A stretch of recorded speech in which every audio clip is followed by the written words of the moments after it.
मैं एक अपने मुल्क में होने वाले एक हादसे की तरफ इशारा करना चाहता हूँ। हमारे उस्ताद शेखुल हदीस हज़रत मौलाना मोहम्मद सरफराज खान सफदर रहमतुल्लाह अलैह सब हजरात जानते हैं।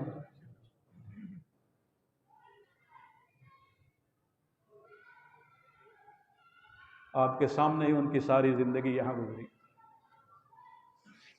कुरान करीम सुबह पढ़ाते थे, बुखारी शरीफ पढ़ाते थे, तिरमिज़ी शरीफ पढ़ाते थे, किताबें ज़िंदगी भर लिखते रहे। जितने भी नेकी के काम उनके सामने थे वो करते रहे। वाज़ व तबलीग के लिए भी कहा, एहसान और सलूक भी किया। दीन का कोई शोबा ऐसा नहीं छोड़ा उन्होंने जिसके अंदर उन्होंने काम नहीं किया। अल्लाह तबारक व तआला बाज़ लोगों के औकात के अंदर बरकत अता फरमा देता है, थोड़े वक़्त में बहुत काम कर लेते हैं। तो फिर अल्लाह तबारक व तआला की मोहब्बत भी उन लोगों को हासिल होती है, महबूबियत आम्मा हासिल हो जाती है। हज़रत फ़ुज़ैल इब्न इयाज़ रहमहुल्लाह बहुत बड़े मुहद्दिस हैं। पहले डाकू थे, डाका ज़नी करते थे। अल्लाह तबारक व तआला ने हिदायत नसीब फरमाई और बहुत पाए के औलियाउल्लाह में से हुए, हदीस के रावी हुए, मुहद्दिस हुए। उनका कौल इमाम तिरमिज़ी रहमहुल्लाह ने जामे तिरमिज़ी के अंदर नकल किया है। इसी आयत के तहत मैं अर्ज़ करना चाहता हूँ। फरमाते हैं कि आलिमुन आमिलुन मुअल्लिमुन युदआ कबीरन फी मलकूतिस समावात। दुनिया के अंदर जो आदमी आलिम होता है और फिर आमिल भी होता है, सिर्फ इल्म नहीं, इल्म तो बहुत से लोगों के पास होता है, लेकिन उस इल्म पर अमल भी जिसका होता है, कुरान और सुन्नत के मुताबिक, शरीयत इस्लामिया के मुताबिक उसका अमल भी होता है। फिर तीसरी सिफ्त उसके साथ ये होती है कि वो इल्म दूसरों को सिखाता भी है, वो पढ़ाता भी है, वो वाज़ व तबलीग भी करता है, वो लिखता भी है, वो समझाता भी है, सब कुछ मुअल्लिम के अंदर। हुज़ूर नबी अकरम सल्लल्लाहु अलैहि वसल्लम की खुद सिफ्त मुअल्लिम है।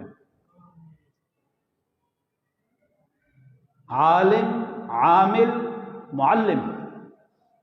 हज़रत फ़ुज़ैल इब्न इयाज़ रहमहुल्लाह फरमाते हैं कि ऐसे शख्स को आसमान की बादशाहियों के अंदर फरिश्ते जो हैं कबीर के नाम से जानते हैं। कबीर का माना होता बड़ा। वो जब आपस में गुफ्तगू करते हैं ऐसे लोगों के बारे में कि फलां आलिम जो है वो कबीर, कबीर के नाम से, ये अल्लाह ने उनके दिलों के अंदर मोहब्बत डाल दी। लेकिन इस दुनिया के अंदर बाज़ बदबख्त ऐसे हैं कि जो ऐसे लोगों के बारे में उनकी वफात के बाद भी बदजुबानी करते हैं। इसी हफ्ते में एक वीडियो सोशल मीडिया पर आई है जिसमें हमारे उस्ताद हज़रत मौलाना मोहम्मद सरफराज खान सफदर रहमतुल्लाह अलैह, उनको तो फौत हुए भी कितने साल हो गए हैं, 2009 में वो फौत हुए हैं। कितने साल हो गए? 13 साल हो गए तकरीबन। उनके बाद उस वीडियो के अंदर बदतमीज़ी और बदतहज़ीबी की गई है कि अल अमान वल हफीज़। कोई संजीदा आदमी उसको सुनने के लिए तैयार नहीं। जो बातें उसके अंदर बयान हुई हैं ना, वो करने के काबिल हैं। असल ये है कि हुजूर नबी अकरम सल्लल्लाहु अलैहि वसल्लम के मिंबर और मेहराब पर ऐसे लोग बराजमा हो गए हैं जिनको दीन का कोई शऊर नहीं। चंद नज़में याद की और चंद बातें रटी और मिंबर को फ़िरक़ावारियत और उन बातों की तरफ जो है लेकर जाते हैं कि जिसकी वजह से ना किसी इंसान की तौहीन और शरीयत का खुद पता नहीं है। जनाब रसूलुल्लाह सल्लल्लाहु अलैहि वसल्लम का फरमान मुबारक तो ये है, आपने फरमाया उज़्कुरू महासिना मौताकुम, तुम जब अपने फौतशुदा लोगों का जिक्र करो तो उनकी खूबियों को जिक्र करो, बुराई नहीं। अगर वो साहिब ईमान हैं, अल्लाह की बारगाह के अंदर पेश हो चुके हैं, उसका मामला, उनका मामला खुदा के साथ है। तुम लोग जब भी उनकी बात करो तो उनकी खूबियों की बात करो। जनाब उस सब ने ये समझाई। हालांकि हजरत इक्रमा जो अबू जहल के बेटे थे, सहाबी रसूल हैं, अबू जहल जनाब रसूलुल्लाह सल्लल्लाहु अलैहि वसल्लम का सबसे बड़ा दुश्मन था। तो जनाब रसूलुल्लाह सल्लल्लाहु अलैहि वसल्लम ने सहाबा इकराम को मना कर दिया था कि इक्रमा के सामने अबू जहल को बुरा मत कहो, क्योंकि उसका बाप है, उसको जाहिर बात है कि जिस्मानी तौर पर तकलीफ होगी, ज़हनी तौर पर तकलीफ होगी, बंदा उसका मामला अल्लाह के साथ। असल चीज़ ये है कि इन चीज़ों से मिंबर और मेहराब ये आरी हो गया है और लोग फ़िरका वारियत को हवा देने के लिए उन बुज़ुर्गों के पर तबर्रा कर रहे हैं और बुरा भला उनको कह रहे हैं जिनकी सारी जिंदगी एक शीशे की तरह सामने।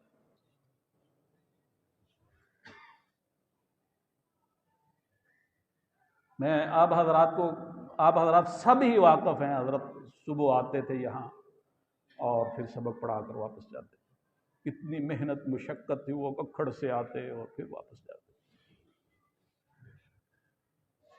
उन्होंने लोगों की इस्लाह के लिए किताबें लिखी, वाज़ व तबलीग किया, दावत व इरशाद किया, पढ़ा पढ़ाया, कुरान की तफसीर पढ़ी पढ़ाई, कि पूरी दुनिया इस्तिफादा कर रही है। लेकिन बदबख्त लोग जो हैं वो फ़िरका वारियत की हवा देकर, हम लोगों ने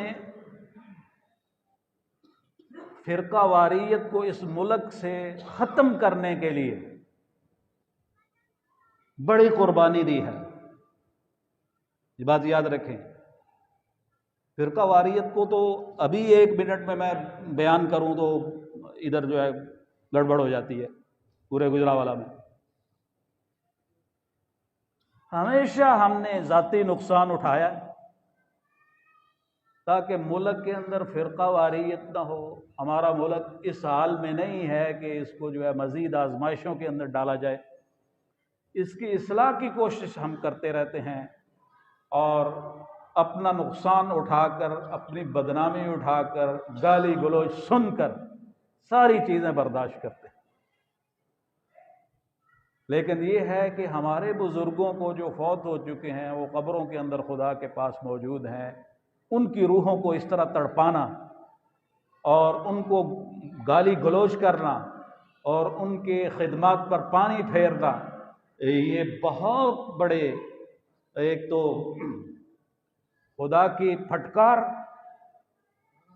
और फिर उनके मोतक़िदीन जो लाखों की तादाद में मुल्क के अंदर है, उनकी हौसला शिकने करने वाली बात।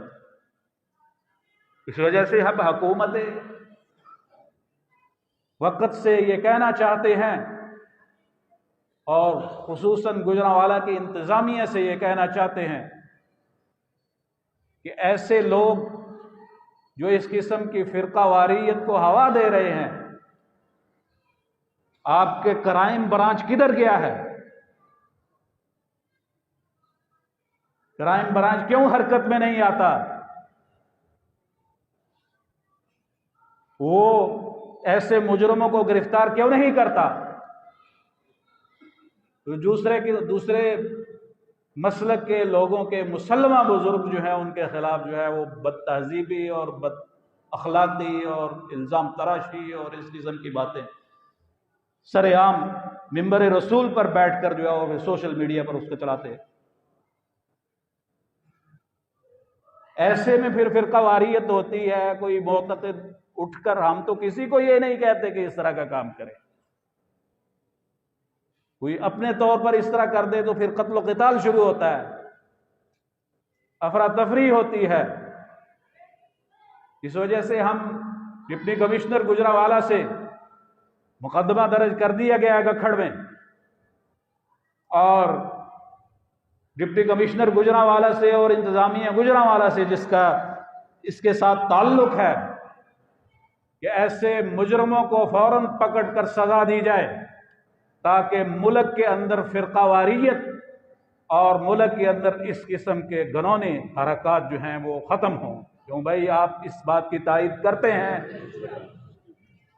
दुआ फरमाएं कि अल्लाह तबारक व तआला हम सबको दीन हक़ की सही समझ नसीब फरमाए, बुजुर्गों के साथ हमारी अक़ीदत और मोहब्बत मरते दम तक कायम रहे, और आखिरत के अंदर अल्लाह तबारक व तआला हमारा हश्र भी उन बुजुर्गों के साथ करे।